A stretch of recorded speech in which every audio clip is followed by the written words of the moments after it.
Alhamdulillahilladzi arsala rasulahu bil huda wa dinil haqq liyudhhirahu 'ala ad-dini kulli wa kafa billahi shahida. Asyhadu an la ilaha illallah wahdahu la syarika lah syahadatan tammah wa asyhadu anna sayyidana wa maulana Muhammadan 'abduhu wa rasuluhu alladzi la nabiyya ba'dahu. Allahumma salli wa sallim wa barik ala hadzal nabiyil karim wa ala alihi wa ashabihi wa man tabi'ahum bi ihsanin ila yaumiddin, amma ba'd. Ikhwan kiram hadirin wa hadirat, Bapak Ibu yang dimuliakan oleh Allah Subhanahu wa taala. Kita lanjutkan pengajian tafsir kita pada surah Al-Baqarah ayat 276. A'udzubillahi minasyaitonir rajim. Bismillahirrahmanirrahim. Yamhaqullahu riba wa yurbis shadaqat. Wallahu la yuhibbu kulla kaffarin athim. Allah menghapuskan riba, yungkisuhu wa yudhibuhu barakatuh. Allah mengurangi riba dengan mengharamkannya dan menghapus barokahnya. Tak ada kebaikan sedikit pun pada riba itu. Kenapa? Sudah dikurangi oleh Allah dari aktivitas muamalah. Tidak ada lagi aktivitas muamalah yang disebut dengan riba, bahkan menghapus barokahnya. Apa itu barokah? Zadal khair, bertambahnya kebaikan. Zadas sawab, bertambahnya pahala. Tak ada pahalanya, yang ada justru dosa saja.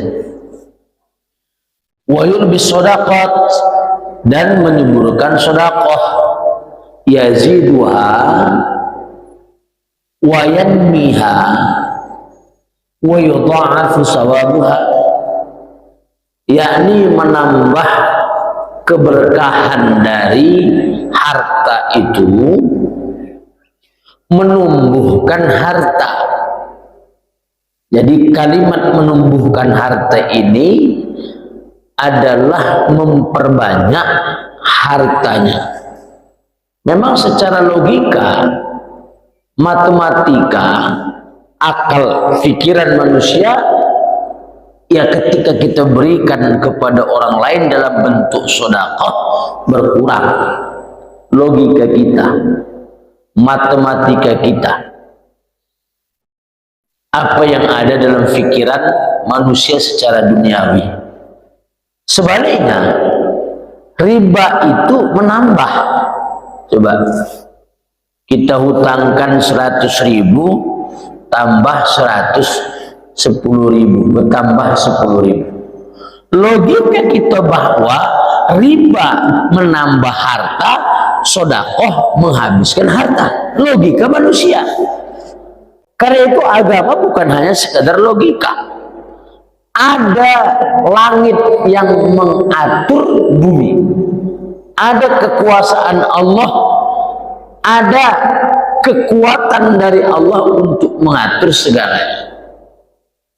Logika manusia kalau itu benar maka dipakai. Tapi kalau sudah bertentangan dengan Allah, sudah bertentangan dengan Rasul, bertentangan dengan Al-Quran, bertentangan dengan As-Sunnah, tidak bisa dipakai lagi.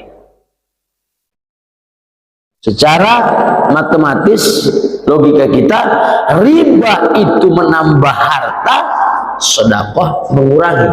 Tapi ketika Allah memberitahukan di dalam kalimat ini, ternyata riba itu yang mengurangi harta. Ternyata riba itu yang dapat memberikan habisnya barokah pada harta tersebut. Sedangkan sedekah menambah harta, menumbuhkan harta, bahkan melipat gandakan pahalanya. Disinilah maka logika matematika manusia tidak bisa dipergunakan. Kenapa? Sudah bertentangan dengan ayat yang diturunkan oleh Allah Subhanahu wa taala. Wallahu la yuhibbu kulla kafarin athim, dan Allah tidak menyukai setiap perbuatan kafir dan perbuatan berdosa di sisinya. Jadi Allah tidak menyukai perbuatan orang-orang kafir atau perbuatan dalam kekafiran. Berarti riba itu tidak ada dasarnya dalam Islam. Riba itu malah menambah kekafiran kita, menambah dosa kita. Walaupun ada yang mengatakan kalau begini, kalau begitu, itu logika manusia, itu pembelaan manusia. Tapi kalau kita melihat di dalam kitab fikih manapun, riba itu ada yang membaginya menjadi 2, ada yang membaginya menjadi 4. Seperti yang sudah kita jelaskan pada minggu-minggu yang lalu atau bulan yang lalu, ada riba fadl, ada riba nasi'ah. Ada yang baginya ada riba fadl, riba nasi'ah, riba qard, dan riba yad. Itu ada 4. Tapi hampir mirip-mirip saja itu.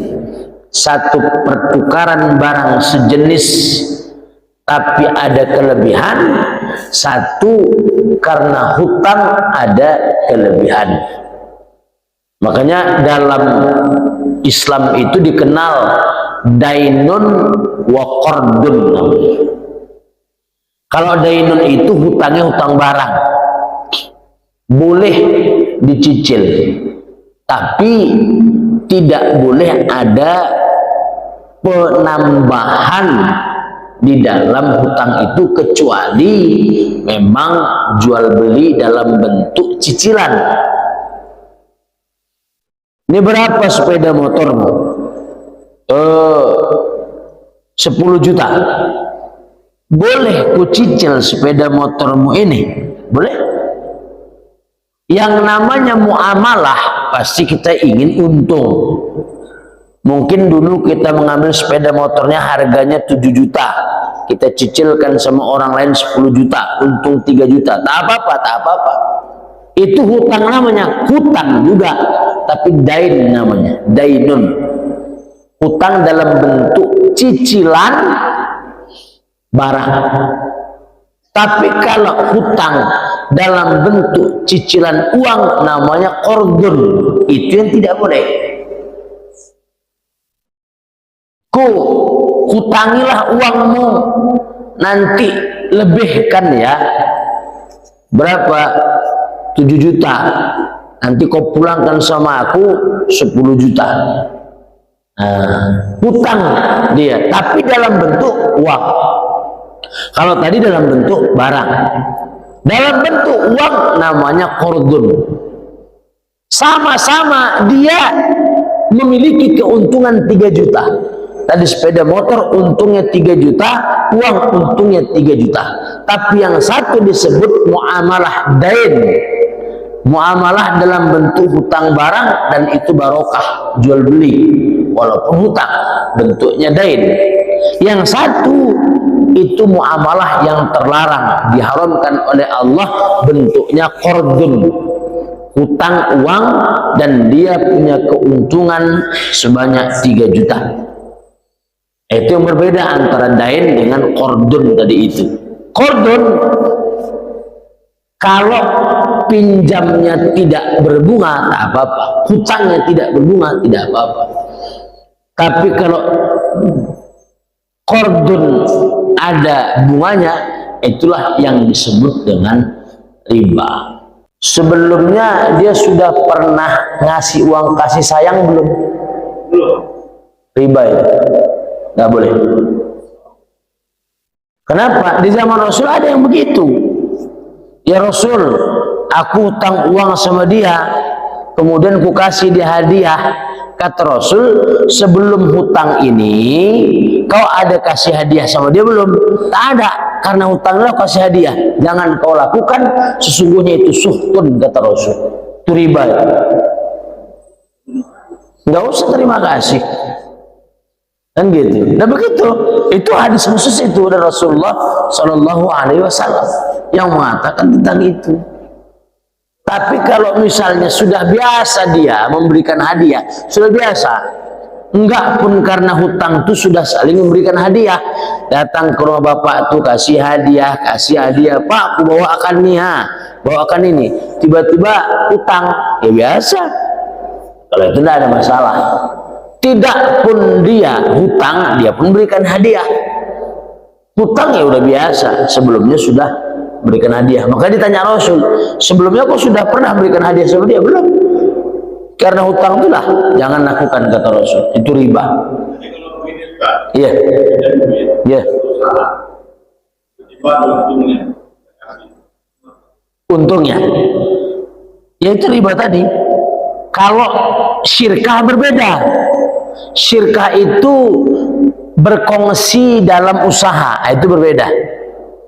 Yuk kita kongsi, misalnya berapa uangmu, katakanlah 500.000, aku 500.000, buat kita warung, kita kelola bersama. Oke, orang lain disuruh kerja, itu bisa, namanya syirkah.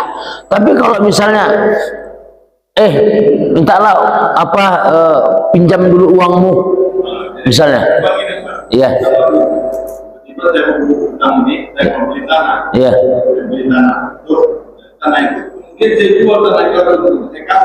iya. Sebelumnya udah pernah ngasih belum? Riba itu, Pak. Itu riba itu. Mau untungnya apanya, itu kan hadiah, kita bilang. Karena aku ada untungnya, aku kasih kau hadiah. Aku kasih kau. Iya. Iya. Makanya itu riba. Kecuali syirkah tadi saya bilang. Syirkah itu perkongsian dalam usaha. Contoh misalnya, aku agen nih, namanya syirkah wujuh. Kau punya uang berapa? 100 juta. Kita mau beli tanah di sana. Terus nanti kalau rugi, ya rugi tahankanlah sama-sama. Kalau untung, nanti kita bagi dua, misalnya. Itu syirkah namanya. Tapi kalau hanya sekedar uang itu kita pinjam, kita hutang, kemudian kita dagang dengan uang itu, kita untung, kita kasihkan ke dia, misalnya keuntungan tadi itu, ini kan keuntungan dari hutang. Keuntungan dari hutang itulah yang disebut dengan riba. Nah, itu yang tidak boleh. Itu hukumnya adalah haram. Jadi kalau kita syirkah punya keuntungan, itu boleh. Syirkah punya keuntungan, itu boleh. Makanya nanti dalam syirkah ada namanya syirkah inan. Syirkah inan itu ada dua orang berkongsi uangnya saja, orang lain yang dikerjakan. Itu namanya syirkah inan. 500.000, 500.000, orang lain yang buka warungnya, dia punya modal 1 juta, kemudian nanti orang inilah yang disebut pemegang saham tadi itu, dua tadi itu. Saham dua orang tadi itu, mereka pikirkan, mereka yang melakukan cross check terhadap pekerjaan dua orang tadi, berapa gaji. Itu namanya orang ini dua, namanya syirkah inan. Perkongsian dalam harta saja, orang lain yang mengendalikan usaha. Ada namanya syirkah abdan, perkongsian di dalam usaha tenaga. Ada tanah berapa hektar, 10 hektar. Lantas 10 hektar nih kita kerjai berdua yuk. Nah itu kan tak ada modal, cuma modalnya tenaga. Dicangkulnya berdua, dicangkulnya berdua, dicangkulnya berdua. Selesailah tanah 2 hektar tadi itu. Kemudian orang lain menggaji karena sudah selesai. Nah, perkongsian dengan keahlian atau tenaga ini namanya syirkah abdan. Ada syirkah mudharabah, satu modal, satu tenaga. Pak, saya bisa buka warung, Pak. Modalnya dari Bapak, Pak. Gimana? Ada nih modal 1 juta. tapi nanti kita bagi keuntungan, dia tidak digaji, kau tak aku gaji, tapi kalau ada untungnya karena kau mengerjakan ini, kita bagi dua untungnya.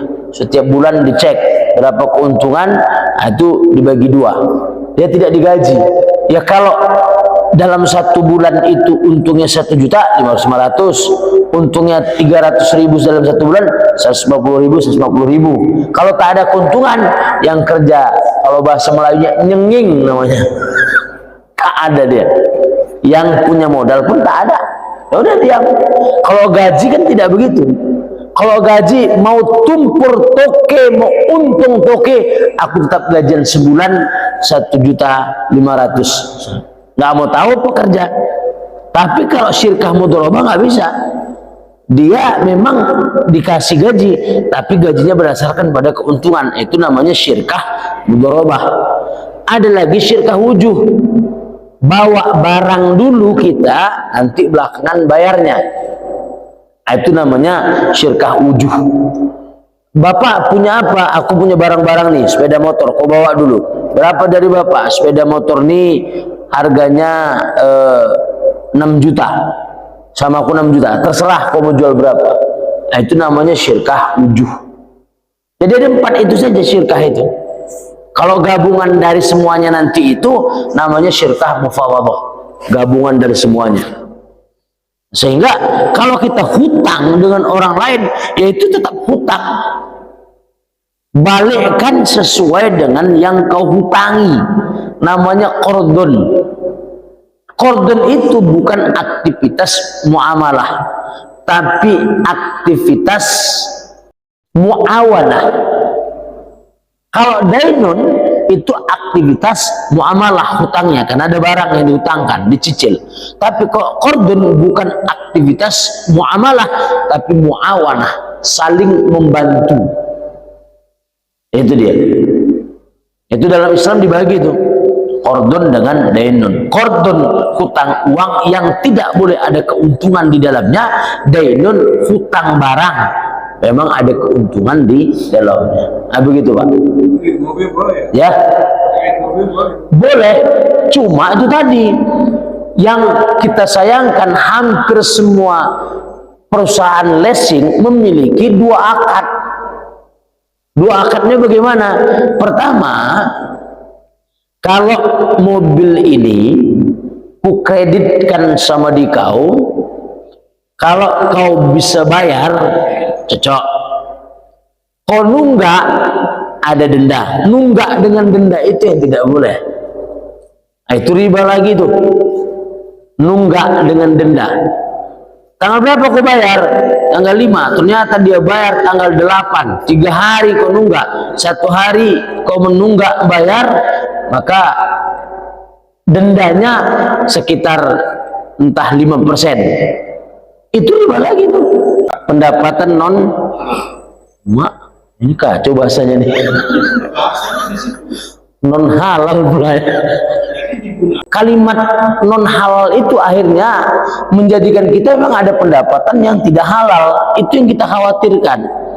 Caranya bagaimana? Saya pernah diskusi Pak dengan salah satu direktur perusahaan bank syariah itu, dan ternyata ya begitulah, yang disebut-sebut semurni madu ternyata setengahnya racun juga, ternyata serius.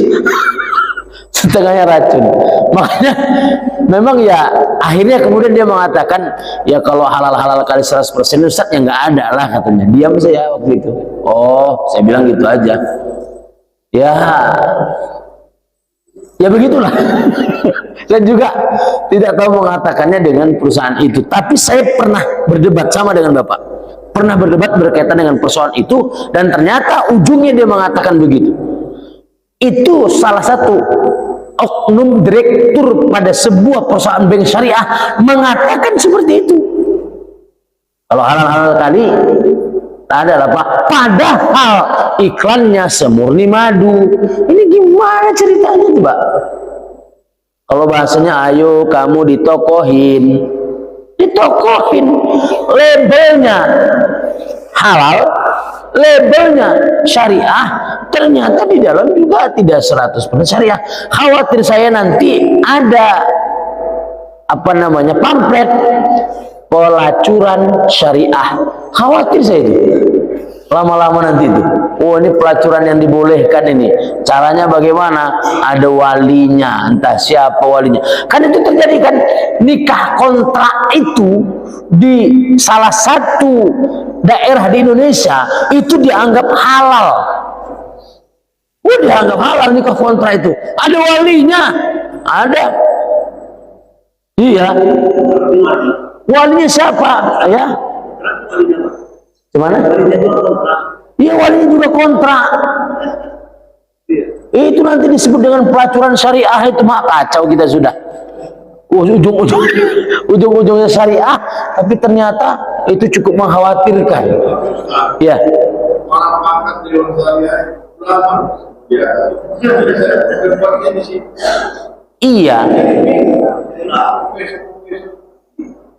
Iya, itulah yang saya tidak tahu.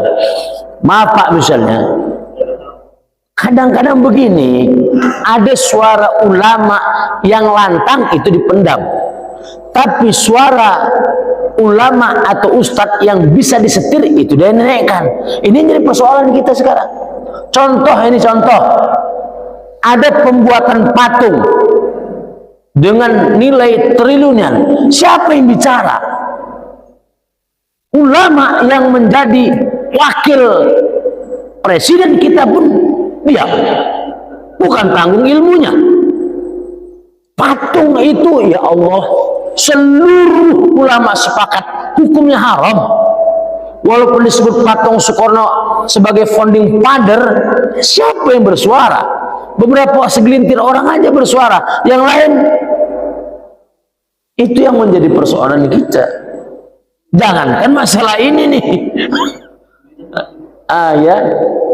Itu jadi memang suara ulama yang ini yang ikhlas ditekan habis, selesai.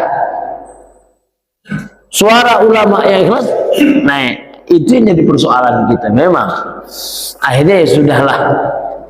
Yang penting, kalau saya ya, sudah dinasihati, sudah saya masukkan ke YouTube, Twitter, mau kemana saya ngomong? Makanya di majelis ulama misalnya, atau di majelis para ustadz, itu pun terkadang tidak satu suara.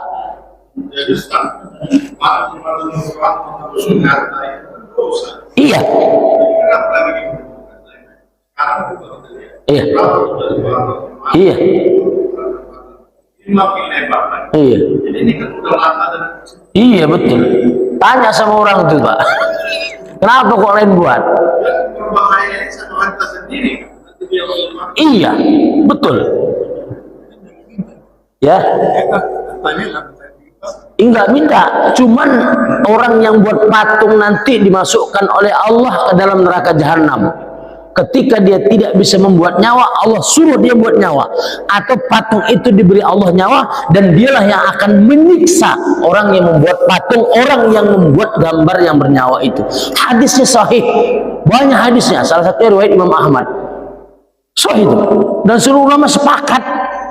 Lah kok ada di negeri Muslim? Oh, ini kan bukan negara Islam, betul, tapi ini bukan juga negara setan, kan begitu. Bayangkan. Wah. Nah sekarang orang tak mendengarkan ulama lagi. Banyak ulama ikhlas, tapi itu tadi, kalau bahasa yang saya pergunakan namanya ulama salatin. Ulama yang bisa disetir oleh pemerintah, disetir oleh negara. Ya tahulah berapa kebutuhan pesantren, ustadz, kiai, ulama. 1 miliar sebulan. Bisa saya ngomong, kalau bahasa namanya hui bisa ngomong, nggak akan bisa itu ngomong. Kalau sudah kena itu nggak bisa. Saya bisa jadi ustadz menjilat, bisa. Kenapa nggak bisa? Cepat tuh pesantren tuh. Sudah ada tawaran, sudah. Saya tolak. Jangan dulu, saya bilang gitu. Iya, jangan dulu, maksud saya agak halus lah sedikit. Karena dia datangnya halus, saya bilang jangan dulu. Sampai sekarang alhamdulillah tak ada tanda-tanda lagi. Gitu. Terus kemudian saya share lah YouTube saya ini ke tempat dia. Mungkin dia tahu, ini ayah ini gitu. Yang agak keras-keras sedikit ceramahnya saya share, saya kirimkan. Ini payah nih, mungkin begitu kan. Jadi begitulah Pak. Jadi jangankan persoalan riba yang memang sudah lama ada, yang mungkin ada ulama mungkin membolehkan tapi tidak lebih dari 5%. Ada mungkin ulama yang membolehkan ini memang haram tapi boleh digunakan untuk kemaslahatan masyarakat, ada yang begitu. Itu saja masih debatable dan kemudian dilakukan. Kan persoalan itu. Patung yang lebih parah, semua sepakat tak ada perbedaan ulama, itu pun dilakukan. Apalagi yang tadi ini, yang riba masih begini begono, begini begono. Patung yang sudah sepakat tak ada ulama yang berbeda pendapat, itu pun dilakukan. Apalagi yang aktivitas riba yang begono-begono tadi itu. Nah, di situ persoalannya kita ini. Gambar gitu aja yang hidup sudah boleh. Iya, sedangkan gambar saja tidak boleh, konon pula patung. Gambar saja tidak boleh, konon pula patung. Coba bayangkan. Ini parah lagi berhala itu. Luar biasa. Itu makanya ya perjuangan umat Islam ini, ya perjuangan bersatunya umat Islam untuk bisa memenangkan hukum Allah di negeri ini, itu saja. Untuk bisa memahami hukum Allah sehingga dia faham, oh ini berpihak kepada hukum Allah atau tidak, berpihak kepada Al-Quran As-Sunnah tidak. Ini boleh rame nanti yang itu tadi, yang oknum-oknum itu akan masuk ke dalam masjid. Yang biasanya dia tidak bersorban mulai bersorban, yang biasanya tak berkerudung dia berkerudung, yang dulu dia pelit sekali mulai murah. Mulai kenapa? Mau mencari suara umat Islam. Akhir itu kena tipu. Itu yang jadi persoalan kita selama ini. Maaf Pak, saya punya satu kawan oknum lah ya, anggota dewan di Kabupaten Deli Serdang ini, akhirnya dia tak mau. Itu jujur betul, saya tak akan sebut nama. Dia dari rumahnya ke kantor itu naik angkot dia Pak. Rumahnya pernah menjadi anggota dewan di Deli Serdang, pernah. Jenggotnya nah itu menurut saya itu surga Firdaus itu. Akhirnya dia bilang, aduh tak bisa Ustaz. Itu ya cuma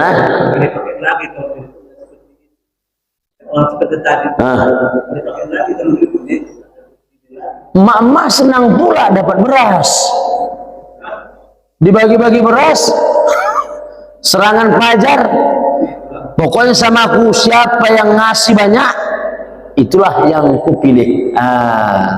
Senang emak-emak tuh. Di toko ini 5 tahun dia dapat cuma 1 bulan, senang.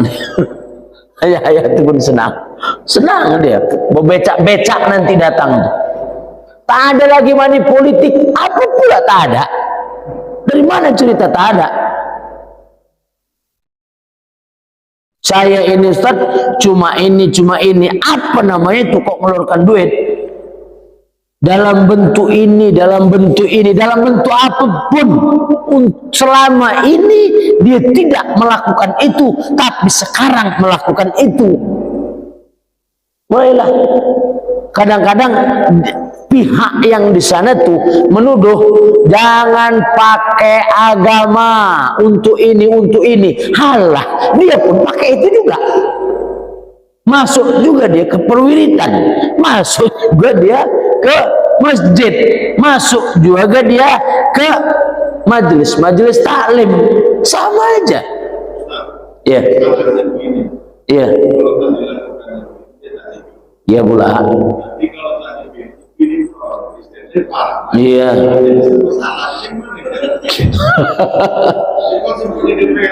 Iya. Pertama, kalau saya Pak ya, secara ekstrim mikirnya biarkan, biar tahu umat Islam dulu nggak akan jalan. Iya betul, betul, betul, betul. Iya betul. Kalau saya ekstrimnya bilang biarkan, biar tahu umat Islam, dan umat Islam pasti semakin bersatu, nggak akan pecah umat Islam. Pokoknya biarkan umat Islam di belakang. Bisa orang itu menetapkan keputusan suka hati? Oh enggak bisa. Rakyat ini lebih kuat daripada mereka. Kalau saya begitu. Ini kan umat Islam akhirnya sering ejek mengejek ini. Satu diejek apa namanya itu? Kampret. Satu apa? Cebong. Sesama umat Islam berantem akhirnya. Kenapa? Gacuknya berbeda. Ya, ya itu dia. Iya, yang di sana pun begitu juga, yang dipilih itu agamanya apa? Islam juga ya, munafik itu juga. Tapi akhirnya sebelum dia masuk dihilangkannya kemunafikannya, pakai sorban dia, pakai jenggot dia, pakai jubah, tak tahu apa. Di situ persoalannya. Kalau saya ekstrimnya begitu, oh, udah diamkan saja dulu. Selama ini juga di tokoh ya udah, yang harimau akhirnya jadi kucing juga. Ini pening kepala udah. Siapa lagi? Akhirnya berharap pada Allah semata. Yang jelas saya jelaskan bahwa kita berpihak kepada Al-Quran, berpihak kepada hadis, berpihak kepada Allah dan Rasulnya. Sebagaimana Nabi Musa alaihissalam juga akhirnya keluar dari kerajaan Fir'aun untuk membawa umat, untuk menyelamatkan umat, dan akhirnya Allah bantu tuh Nabi Musa. Nabi Musa tidak mau ikut Fir'aun, keluar dia dari Fir'aun. Oh, Fir'aun karena sudah mengaku dirinya Tuhan. Sekarang coba bayangin, apa nggak ngaku dirinya Tuhan mereka itu? Patung haram dibuat dua. Maka saya ingin menjadi Nabi Musa saja. Kenapa? Bawa umat ini keluar, diselamatkan umat ini. Tak usah lagi masuk ke sana. Saya, Nabi Musa akhirnya keluar dari istana Fir'aun untuk menyelamatkan umat. Pada saat itu bantuan Allah datang. Pasti bantuan Allah datang. Kalau ini kita masih ragu dengan bantuan Allah, in tansurullaha yansurukum wa yusabbit aqdamakum. Jika kalian tolong agama Allah, Allah pasti akan menolong kalian dan meneguhkan kaki kalian. Maka saya bilang tadi, kalaupun di sana begini saja, biarkan saya bilang. Kita ingin menyelamatkan umat, tarik umat keluar. Kasih pemahaman, ini hukum Islam yang benar. Mau apa orang itu di anggota sana? Mau menetapkan hukum, umat tak mau. Kami tidak mau ikut. Pasti ditolong oleh Allah. Pasti, saya yakin itu. Sebagaimana Nabi Musa harus keluar dari istana, sebagaimana Nabi Muhammad SAW harus keluar dari Mekah. Keluar dari Mekah. Bukan tidak nyaman Rasul itu. Ya Rasul, kalau kau mau jadi pemimpin di Mekah ini, kami akan jadikan kau pemimpinnya Nabi. Tapi stop, ajaran itu janganlah pakai itu. Kalau kau ingin mencari wanita yang paling cantik, kami carikan istri paling cantik. Kalau kau ingin harta, maka kami akan kumpulkan harta kami kasih ke kau. Tapi stoplah ajaran ini, janganlah pakai ini. Kurang apa Nabi ditawarkan coba? Tapi Nabi tidak mau. Nyaman. Nabi itu salah satu keluarga Quraisy yang termulia, diagungkan. Itu kondisi nyamannya Nabi di Mekah sebenarnya. Kalau Nabi tidak berdakwah, kondisi nyaman Nabi di Mekah. Karena sebelum Nabi berdakwah digelar dengan Al-Amin. Bahkan disebut-sebut Nabi itu akan dijadikan pemimpin. Kenapa? Beberapa persoalan di kaum Quraisy sudah diselesaikan oleh Rasul. Termasuk misalnya pertikaian antar Quraisy, Nabi yang menyelesaikannya. Selesai. Kondisi nyaman pada saat itu. Tapi begitu Rasul berdakwah, mengenalkan tentang Allah, mengenalkan hukum Allah, menghabiskan berhala-berhala, Tuhannya bukan Lata, Uzza, Manat, Ubal, bukan, tapi Allah Subhanahu wa Ta'ala, apa yang terjadi? Mulailah dimusuhi. Tapi Nabi akhirnya keluar dari Mekah untuk menuju Madinah. Kenapa? Ini keluar membawa umat, pasti bantuan Allah itu akan datang. Saya ekstrimnya begitu, Pak. Karena selama ini logika yang dipakai, nanti kalau orang itu di sana, nanti kalau orang itu di sana, nanti itu saya dengar sejak kecil dulu dan sampai sekarang tak berubah-ubah. Sampai sekarang. Maaf Pak, ada oknum ya, oknum ustadz. Ini oknum ustadz. Saya akan kasih tahu melalui media ini juga. Oknum, saya datang bagus-bagus. Ngobrol, ini sekitar 15 tahun yang silam. Saya datang ngobrol, sebelum menjadi anggota dewan, pokoknya Ustaz, kita akan perjuangkan syariat Islam. Kita akan begini Ustaz, begini. Itu saya ngomong, demi Allah kalau saya bohong. Datang ngomong sama dia, mantap. Salaman kami lagi Pak. Mantap Ustaz. Ustaz, betul-betul akan saya pilih. Akan saya saya kuatkan ke umat untuk menggandeng Ustaz. Oke Ustaz. Apa yang terjadi? Terpilih kawan, nelpon susah saya. Ke rumahnya tak ada, WA tidak dijawab. Kalau dulu bukan WA, pakai telepon lah. SMS. Asli tak dijawab. Masuk saya ke rumahnya, ada dia. Tiba-tiba saya nyelonong saya bilang, mana Ustaz? Dulu kita sudah sepakat begini. Saya demi Allah bukan minta duit, saya bilang. Saya cuma minta apa janji Ustaz dulu. Apa yang kita perjuangkan di sini. Payah Ustaz. Udahlah, yang penting kan kita sholat aja, kata dia. Kalau yang penting kita sholat, Ustaz, tak usah jadi Ustaz, jadi anggota dewan, kita pun sholat. Ini saya bilang. Kau usah jadi apa namanya, jadi anggota dewan, sholatnya kita di sini lah. Berat sekali. Jadi akhirnya dengan berbagai macam pengalaman yang saya miliki, begini tak bisa, begini, begono, yang akhirnya harimau jadi kucing juga ada, kan gitu kan. Akhirnya sudahlah, kalau bahasa kita kita menelaah lagi sejarah. Ternyata Nabi keluar membawa umat. Ternyata Nabi Musa keluar istana membawa umat. Saya bilang, apa yang terjadi? Sudah, saya tak mau lagi, saya bilang. Saya cukup mengajar umat saya bilang. Sudah banyak kekecewaan dalam hati ini yang terpendam. Ikut kemari, bahkan Pak, saya pernah dulu di salah satu yang disebut itu deh, partai Islam. Begitu saya masuk ke dalamnya, bicara Islam pun tidak. Apa yang dibicarakan? Proyek. Iya, proyek. Katanya partai ini Islam, lambangnya ini. Lah kok nggak ada Islam dibicarakan di dalamnya, justru berebut proyek. Partai Islam itu ada yang maju. Sekarang di bawah. Iya, ya itu tadi saya khawatir logonya syariah, nanti takut saya gini,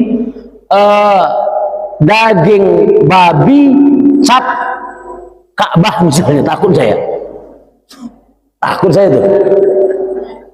Nah itu kan, tadi itu dalamnya haram, luarnya ditampilkan seolah-olah sesuai dengan syariah. Itu yang khawatir saya itu.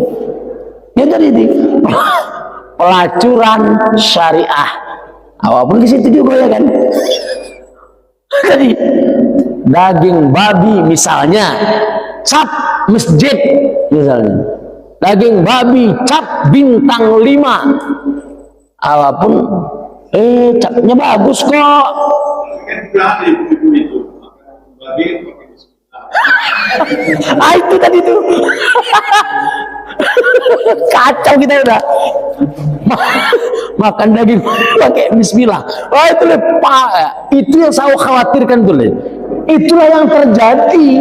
Makan daging babi pakai bismillah. Ini kacau. Saya mau mencuri dulu, mau merampok, baca doa dulu mau merampok. Allahumma barik lana fima razaqtana. Atau saya mau merampok, baca bismillah dulu. Ini kan kacau sudah, udah kacau sekali. Itulah apa bilang tadi, inilah yang terjadi di negeri kita ini. Negeri yang dulu gemah arifah Allah, jinawi totot tentrem tut muri handayani baldatun thayyibatun rabbul ghafur. Akhirnya saya khawatir negeri ini kena bala dari Allah.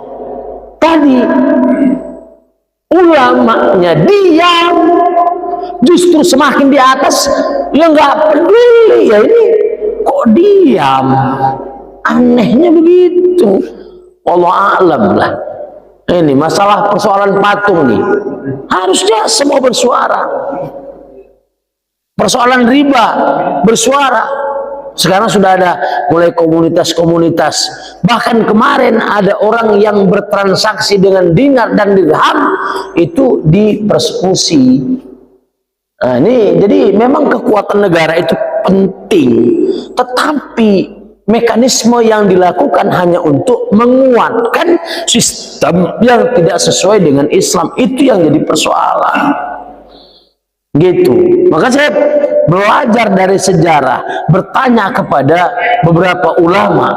Sudah, umat ini kita bawa keluar saya sudah. Umat ini dipahamkan betul-betul, intan surullah yansurkum wa yutsabbit aqdamakum.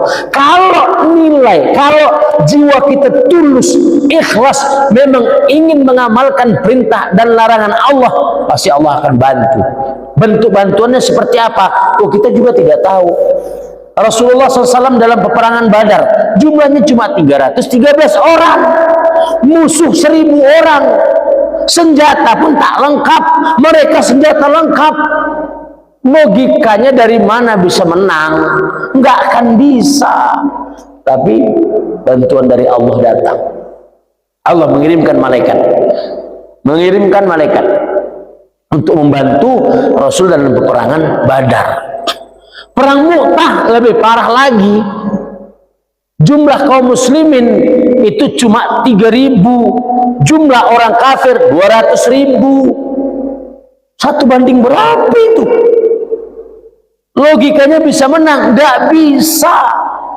Tapi bantuan dari Allah, pertolongan dari Allah, dan pertolongan dari Allah itu nyata. Makanya begitu saja sudah. Saya hanya mengharapkan bantuan dari Allah. Kita pelajari Al-Quran ini, pokoknya bawa umat ini sebagaimana Nabi membawa dari Mekah ke Madinah, sebagaimana Nabi Musa keluar dari istana untuk menyelamatkan umat ini. Akhirnya apa? Pertolongan Allah datang. Begitulah yang saya pikirkan sekarang, Pak. Kenapa? Sudah tak ada harapan lagi. Mereka mengatakan ada harapan, tapi berkali-kali pengalaman yang sudah saya rasakan. Begini, begono, begini juga. Itu saya bilang tadi, akhirnya harimau pun bisa menjadi kucing. Harimau kan tegas, wow, ini meong. Kacau gitu sih. Begitu Pak ya. Mungkin demikian saja, agak sedikit kemarahan kita bersama dalam kesempatan kali ini. Makanya mengharapkan manusia takkan pernah bisa puas. Jangan mengharapkan pada manusia, mengharaplah kepada Allah semata, udah selesai. Tak usah mengharap manusia. Kadang-kadang, bukan kadang-kadang, tapi banyak ucapan manusia tadi.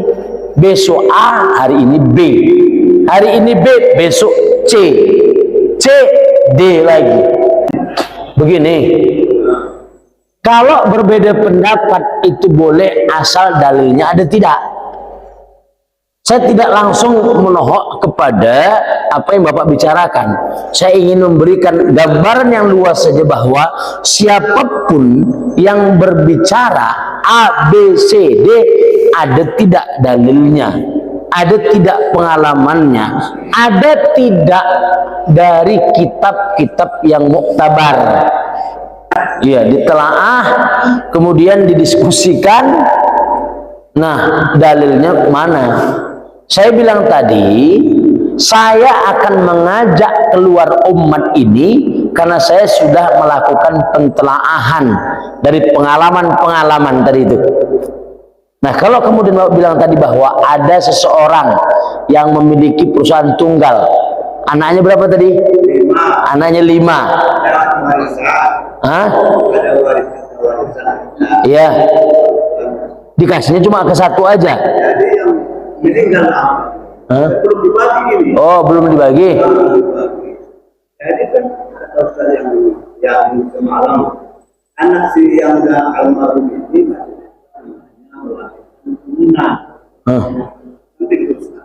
siapa duluan meninggal? Iya. Ayahnya duluan meninggal apa anaknya tadi itu? Yang B, C, D, E meninggal. Iya. Tinggal satu orang. Iya. Dulu Pak bilang kan inilah yang menjadi orang tuanya. Iya. Habis tidak ada. Berisan lanjutan. Iya. Sedangkan kami ini lanjutan. Jadi anaknya ini sekarang yang meninggal itu anaknya dulu atau ayahnya? Anaknya dulu yang meninggal. Meninggal. Hah? Ini anaknya meninggal dulu atau ayahnya? Yang 4 ini meninggal? Meninggal dulu atau ayahnya? Dulu ayah meninggal, baru 4 anaknya ini. Duluan ayahnya meninggal, baru 4 anaknya ini. Ya, yang anak yang 4 ini kan belum meninggal. Bagilah harta warisan. Ayahnya meninggal. Ayahnya si B meninggal, si C meninggal, si C ini. Yang duluan meninggal siapa, Pak? Ayahnya atau anaknya? Cucu lah, cucu. Dari mana cucu? Anda nggak dapat cucunya. Gini dia, Pak. Ini ada ayah, ada anak. Terkadang ayah meninggal duluan, harta warisan kan belum dibagi tuh, karena begini begono udah.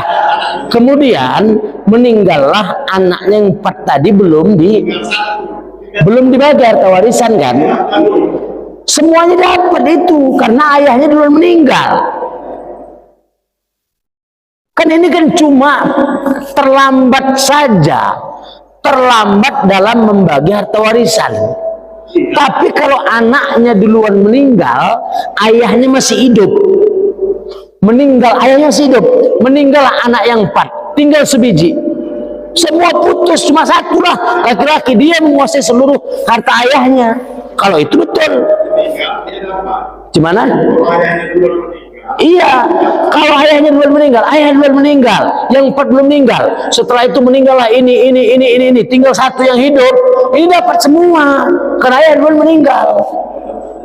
Nah, bukan harta warisan cucu, harta anaknya lah yang dia dapatkan. Kenapa? Karena terlambat bagi harta warisan saja itu. Makanya harusnya seminggu setelah ayah meninggal, seminggu setelah ibu bagi terus. Nggak boleh lama-lama.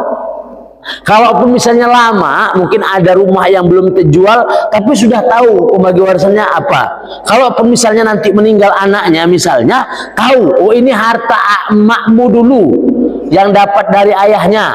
Ini suaminya dapat berapa, istri dapat berapa, begitu Pak. Makanya saya bilang tadi, siapa duluan meninggal? ayahnya atau anaknya. Kalau yang meninggal duluan anaknya 4, ada 5 anaknya, ini meninggal duluan. Ayahnya tadi belum meninggal, belakangan meninggal ayah, tinggal sebiji anaknya tadi, semua tak dapat nih. Cucu pun tak dapat. Kenapa? Karena anak itu disebut asobah, menghabisi semua harta. Cucu tidak dapat harta warisan karena masih ada anak laki-laki. Terdinding dia, terhijab. Kalau yang meninggal duluan anaknya 4 tadi. Tapi kalau misalnya duluan meninggal ayahnya, anaknya 5 belum meninggal, belum, ayahnya. Tapi orangnya belum bagi harta warisan.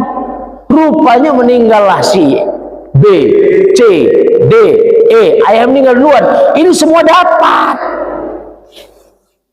Bukan cucu, tapi mengharta ayahnya. Karena apa? Tertunda pembagian harta warisan. Ini bagus. Wah, tak bisa. Selama ada anak kandung laki-laki, cucu tidak dapat. Saya berani jamin. Saya 10 tahun mengajar warisan. Ya. Di A masih dikawin. Ya. Anak urutan 5. Ya. Aminillah. Ya. Kalau saya meninggal Anissa. Ya. Ini kan masih. Ya. Ini. Belum. Ini adalah saya ini. Iya. Jadi anak kami. Iya. Iya. Jadi kata Ustaz tadi, anak kami. Bukan anak bapak yang dapat, almarhum bapak yang dapat. Yang sudah meninggal itu dapat, cuman karena tertunda warisan saja. Kemana harta itu akhirnya? Ya ke cucu lah memang. Kemana lagi? Ya ke cucu akhirnya. Kenapa? Ini warisan tertunda saja ini. Ya. Cuman saya tak pernah ada mendengar warisan lanjutan, Pak. Dia dapat warisan karena tertundanya pembagian harta warisan. Jadi yang meninggal tadi itu dapat karena tertundanya harta. Contoh ini pengalaman pribadi saya. Kami punya harta warisan ayah, satu bidang rumah. Ini kan ayah saya sudah meninggal duluan, omak juga sudah meninggal. Kakak saya masih hidup kemarin. Ini kakak saya yang tertua sudah meninggal. Nanti kalau rumah itu terjual, maka dia dapatkan juga. Saya akan ambil contoh, saya laki-laki sendiri. Saya 2 bagian. Adik saya, kakak saya 2 bagian. Termasuk yang meninggal juga dapat 1 bagian. Misalnya hartanya berapa? Katakanlah 120 juta. Saya dapat 40 juta, yang lain dapat 20 juta. Ya termasuk kakak saya sudah meninggal, dapat 20 juta juga. Kemana harta itu? Saya akan panggil suaminya, saya akan panggil anaknya. Ini ada harta emak kalian 20 juta. Udah, suaminya dapat berapa? Suaminya karena masih ada anak dapat 1/4. Karena ada anak, ini dapat 1/4 dari 20 juta. Anaknya, sisanya untuk siapa? Anak laki-lakinya ada, anak perempuannya ada. Nah, sisanya berapa? 1/4. Berarti kalau 20 juta, 1/4-nya 5 juta kan? Nah, ini untuk lakinya, 5 juta. Yang 15 juta lagi, itulah bagi anak laki-laki 2 bagian, anak perempuan 1 bagian. Nah, gitu. Jadi cucunya tadi dapat warisan bukan dari atoknya, tapi dari warisan emaknya yang tertunda tadi itu. Kenapa? Karena atok emak sudah meninggal duluan. Nah, gitu Pak. Demikian. Wallahu a'lam bishawab. Demikian ya Pak ya. Kesimpulannya pertama bahwa apa yang sudah kita kaji ini, insya Allah mudah-mudahan tidak akan keluar dari Al-Quran, Sunnah Rasul, dan kajian para ulama. Yang kedua, insya Allah kalau kita istiqomah di jalan Allah, pasti Allah akan bantu apa saja dalam kehidupan kita ini. Terakhir, yang ketiga adalah Allah mematikan, Allah meminta kita untuk menghindari aktivitas riba dan menyuburkan sedekah, sehingga aktivitas riba itu akan kita hilangkan, tapi sedekah akan disuburkan. Kenapa? Di dalam ayat ini dinyatakan bahwa aktivitas riba itu bukan menambah barokah, tetapi akan menghapuskan pahala kita. Sedangkan sedekah akan menambah, menuburkan dan menambah pahala kita. Harta kita bertambah, pahala kita juga bertambah. Mungkin demikian dapat saya sampaikan. Dari Ma'assalamah. Assalamualaikum warahmatullahi wabarakatuh. Bismillahirrahmanirrahim. Allahumma alimna ma jahilna wa dzakirna ma nasina wa anfa'na bima 'allamtana. Ya Allah ya Arhamar Rahimin. Allahumma anzilir rahmata wan ni'mata wal maghfirah wat taufiq wal hidayah wa sabra wa salamata wa sihhata wa barakata wa mahabbata alaina ya Allah, khususan li hadhil jamaah bi rahmatika ya Arhamar Rahimin. Rabbana ظلمنا أنفسنا وإن لم تغفر لنا وترحمنا لنكونن من الخاسرين. ربنا آتنا في الدنيا حسنة في الآخرة حسنة وقنا عذاب النار. سبحان ربك رب العزة عما يصفون، سلام على المرسلين والحمد لله رب العالمين. إلى اللقاء، مع السلامة. السلام عليكم ورحمة الله وبركاته.